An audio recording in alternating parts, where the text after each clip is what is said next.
उपस्थित अच्छा Hindu struggle committee को से केमी सब पूरा देश में आम समस्त को लेकिन एका सहित संगठित करेंगे मुझे धन्यवाद देवी अनुप पांडे जी को से जहाँ ये आसी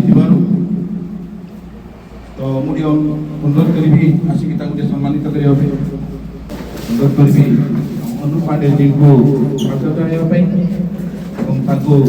पुष्पगुच्छ और भुतरी सहित सम्मानित करने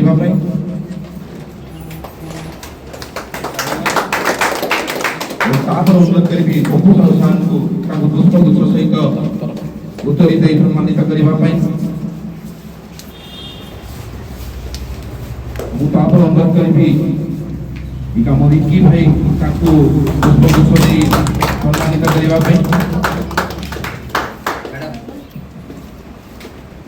अनुरोध करी चिकू भाई को पुष्पगुच्छ और उत्तरी सहित सम्मानित करने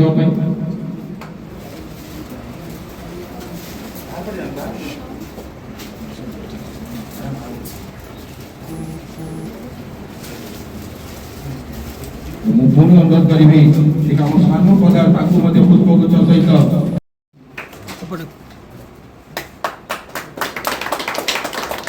समूह एक वंदे वंदे वंदे अनुरोध करी अनुप पांडे जी को सी आम जो आज बैठक होती सी किसी सूक्ष्म भाव में आमको उद्बोधन जनइबे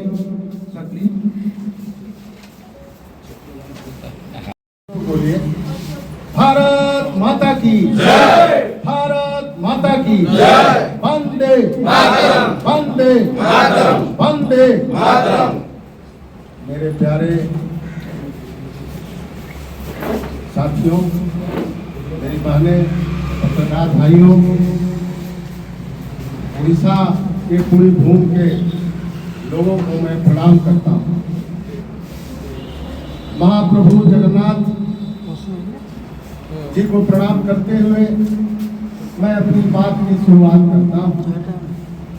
मेरे भाइयों, मेरे दोस्तों, मेरी बहनें, पत्रकार भाइयों, इस देश में 2014 के बाद से नरेंद्र भाई मोदी की सरकार चल रही है। इसके पहले जो सरकारें चलती थी वो किस तरह का काम करती थी आपके सामने है।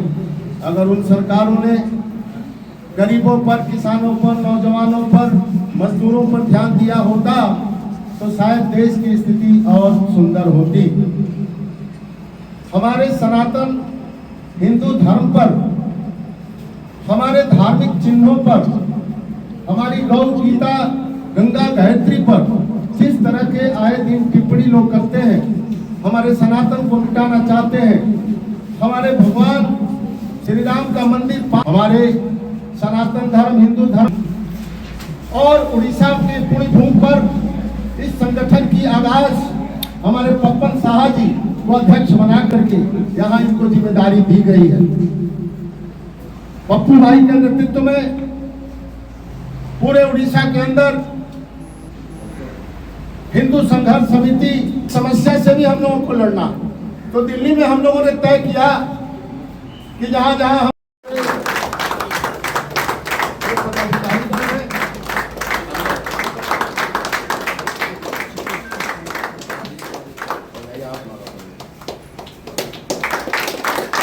भारत माता की जय, भारत माता की जय, वंदे मातरम, वंदे मातरम।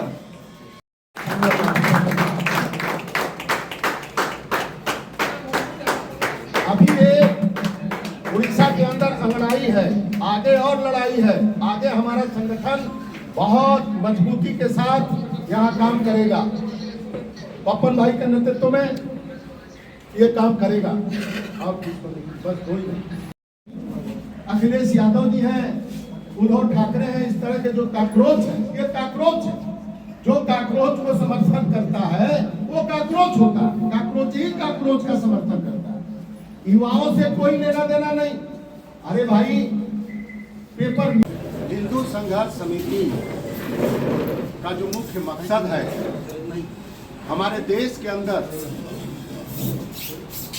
हिंदू धर्म को लेकर के जिस तरीके से कभी कभी कोई भी व्यक्ति माहौल उड़ा देता है, हमारे आदिवासी भाइयों को ईसाई बनाने का काम हो रहा है। हिंदू भाइयों को भी तोड़ फोड़ करके, जाति में विभक्त करके, उनको बरगला करके विदेशी ताकतें, जिहादी ताकतें जो भारत का इस्लामीकरण करना चाहती हैं, उसे रोकना, एक संगठन स्ट्रांग बना करके, मजबूत बना करके, भारत के संविधान के तहत लोकतांत्रिक प्रक्रिया से धरना प्रदर्शन आंदोलन करना, उस सरकार को आगाह करना। सर, बांग्लादेश में जिस तरह बेरहमी से अटैक किया गया हिंदू को, आप जानते हैं बेरहमी से अटैक किया गया, बहुत सारा बोला गया, लेकिन कोई भी उनका पर असर नहीं हुआ, कोई भी इम्पैक्ट नहीं पड़ा उनका ऊपर। सर, आपको क्या ये प्रतीत हो रहा है तो वो ये आंदोलन करने के बाद उनका ऊपर कोई असर आएगा, कोई इम्पैक्ट पड़ेगा? बिल्कुल, हम लोगों ने प्रदर्शन किया। जब बांग्लादेश में हिंदुओं के ऊपर अत्याचार हुआ तो हिंदू संघर्ष समिति ने बहुत आंदोलन चलाया। हम लोग बंगाल में, पश्चिम बंगाल में प्रोटेस्ट किए, हम लोग दिल्ली में प्रोटेस्ट किए, हम लोगों ने सरकार को किया, हम लोगों ने मानवाधिकार, जो इंटरनेशनल मानवाधिकार है, उसमें भी कोई हिंदुओं पर जिस तरीके से अत्याचार हो रहा है, हिंदुओं को पेड़ में बांध करके मारने के बाद उन्हें कुचल कुचल करके पत्थरों से कूट कूट के मारा गया। दीपू दास था वो लड़का, उसके बाद पेड़ में लगा करके बांध के उसको जला दिया गया। जिस तरीके से भारत के अंदर जो कट्टर इस्लाम, जो मौलवी और मौलाना जो नौजवानों को दे रहे हैं कि वो तलवार से गर्दन काट देते हैं, पहले गोली भी मारते हैं, फिर गर्दन भी काटते हैं, ऐसी सैकड़ों घटनाएं इस देश के अंदर हो रही हैं। राजस्थान में हुई, कन्हैया कुमार को जो दर्जी था, किस तरीके से बेरहमी से मारा गया। लखनऊ में तिवारी को मारा गया, पहले गोली मारी गई, इसके बाद उसकी गर्दन काटी गई। और सबसे बुरा तब लगा, देखिएगा, बहुत मार्मिक घटना बता रहा हूं, लखनऊ, जब अखबार वालों ने वो गर्दन काटने वाले जिहादियों से पूछा कि तुमने कमलेश तिवारी की गर्दन तो काटी है, कमलेश तिवारी तो मर गए हैं, क्या तुम्हारे किए पे पछतावा हो रहा है? तो उसने बोला कि नहीं, मुझे अपने किए पे पछतावा नहीं हो रहा है, मुझे खुशी हो रही है कि मैं अल्लाह का काम कर रहा हूँ। क्या अल्लाह यही मांगता है किसी की गर्दन काट दो? जो मुस्लिम नहीं बनेगा उसकी गर्दन काट दो। कश्मीर के अंदर जो हमारे पूरे देश से पर्यटक गए थे, माँ बहन बेटी गए थे, उनको सिर्फ पूछा गया कलमा आता है, उन्होंने बोला नहीं, गर्दन काट दो, गोली मार दो। 20 लोगों को, 22 लोगों को बेरहमी से मार दिया गया। तो भारत को इस्लाम बनाने के लिए खिलजी, गजनी, गोरी, ये तमाम जो मुगल आक्रांता आए, बहुत प्रयास किए, सारे हमारे धर्म स्थलों को तोड़ा, काशी तोड़ा, अयोध्या तोड़ा, मथुरा तोड़ा, जगह जगह तोड़ फोड़ किया और ऊपर मस्जिद खड़ा कर दिया। और इसके बाद वो चले गए, फिर अंग्रेज आ गए, फिर हम लोग आजाद हो गए। 1947 में देश आजाद हो गया।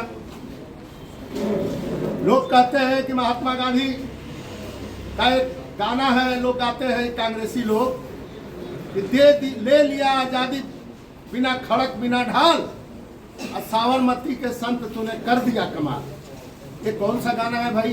जब देश आजाद हुआ तो 50 लाख लोगों की लाशें, चीख पुकार, मौत, खून से लथपथ ट्रेनें पाकिस्तान से आती थी भारत में, और यहाँ गाना गाया जाता है, ले लिया आजादी बिना खड़क बिना ढाल, और साबरमती के संत ने कर दिया कमाल। तो साबरमती के संत ने ऐसा कमाल कर दिया कि 500 बरस लग गए भगवान राम के मंदिर को बनाने के लिए अयोध्या में। हमारा मथुरा में भी उन लोगों का मस्जिद बना हुआ है, वो भी अभी हटाना है वहां से, उसके लिए भी लंबी लड़ाई लड़नी। बनारस जाएंगे आप, बाबा काशी विश्वनाथ का मंदिर है, उसको औरंगजेब ने तोड़ करके मस्जिद बनाया था, आज भी उसी तरह से है, दीवार छठी है। क्या इन मुगलों को जमीन नहीं मिलती थी मस्जिद बनाने के लिए कि जानबूझ करके मेरे भगवान के मंदिर को तोड़ के मस्जिद बनाते थे? इस बात को भारतवासियों को जानना पड़ेगा, वो हिंदू धर्म को मिटाना चाहते थे। सर, एक चीज हमारा समझ से परे है, ये सरकार से पहले 25 साल से पहले जो नवीन सरकार था, हमेशा के लिए ये मुद्दा उठा रहा था ताकि हम उड़ीसा से जो मुसलमान जो हर कोने पे जो विदेशी मुसलमान है हम उसे कैसे निकालें। लेकिन बहुत सारा संघर्ष करते हुए लेकिन अभी तक कोई इम्पैक्ट नहीं पड़ा, अभी भी हर कोने में वो है। क्या आपको यह लग रहा है आप कामयाब रहेंगे, जो ताकि हो नहीं पा रहे तो आप कामयाब रहेंगे, उनको भगाने में फायदा हो सकता है क्या? देखिए यहाँ बांग्लादेशी भी आ रहे हैं उड़ीसा के अंदर, और बांग्लादेशी बहुत बिल्कुल हम लोग चिन्हित करेंगे। जो भारत का नागरिक नहीं होगा वो भारत में नहीं रहेगा, उड़ीसा में नहीं रहेगा, उड़ीसा में कहीं भी रहेगा उसको खोजा जाएगा, कानून प्रक्रिया के तहत पुलिस को दिया जाएगा। जो हमारे आदिवासी भाई को ईसाई बनाने की कोशिश करेगा, ईसाई बनाने का प्रयास करेगा, उसको विधर्मी बनाने का प्रयास करेगा, हिंदू संघर्ष समिति लड़ेगी और यह उसको रोकेगी और कानूनी सहायता प्राप्त करके उसका रोकथाम करेगी। उड़ीसा में, पश्चिम बंगाल में, दिल्ली में, पूरे देश में ये बांग्लादेशी घुसे हुए हैं, लेकिन अब धीरे धीरे भाग रहे हैं। SIR हो रहा है, पकड़ा जा रहा है। अगर कांग्रेस की सरकार अगर हो रह गई होती, यह देश फिर बंटवारे के करीब पहुंच जाता, क्योंकि ये जो ईसाई मिशनरियां और ये जो विदेशी ताकतें, ये जिहादी, इनको बाहर से चंदा आता है। मदरसा में क्या पढ़ाया जाता है? क्या पढ़ाया जाता है? मदरसा में यही पढ़ाया जाता है, उनको शिक्षा ज्ञान नहीं दिया जाता है। हम लोग चाहते हैं कि बच्चे पढ़ें, बच्चे ज्ञान अर्जित करें, मदरसा में भी पढ़े तो इंजीनियरिंग डॉक्टर बने। लेकिन क्या हुआ, अल-फलाह यूनिवर्सिटी का आपने देख लिया, जो जितना बड़ा पढ़ाई कर रहा है उतना बड़ा जिहादी हो रहा है। तो सवाल ये उठता है कि हम लोगों को अब तैयार होना पड़ेगा, संघर्ष करना पड़ेगा इस देश को बचाने। मो ना संग्राम पात्र, सेंट्रल कमिटी सभापति ओडिशा। मु जो पदर अच्छी मुझे बहुत हिंदू संगठन में आगू बढ़ाई चेष्टा करी। अनूप पांडे जी सार को नहीं ओडिशा गोटे बड़ संगठन करने चाहूँगी, हिंदू लड़बी। युवपीढ़ी मानक कौन वार्ता देवे? युवपीढ़ी मानक अनुरोध करी जे हिंदू संगठन आसिक जोड़ी हूँ, भारत को आगू नापी चेष्टा करूँ। ना आम हिंदू पे केवल काम करूँ, हिंदुत्व पे केवल काम कौन पॉलिटिकल पार्टी कौन पॉलिटिकल इे भाग ने सेमती किसी नहीं है, किंतु आम हिंदुत्व पे ही लड़ू।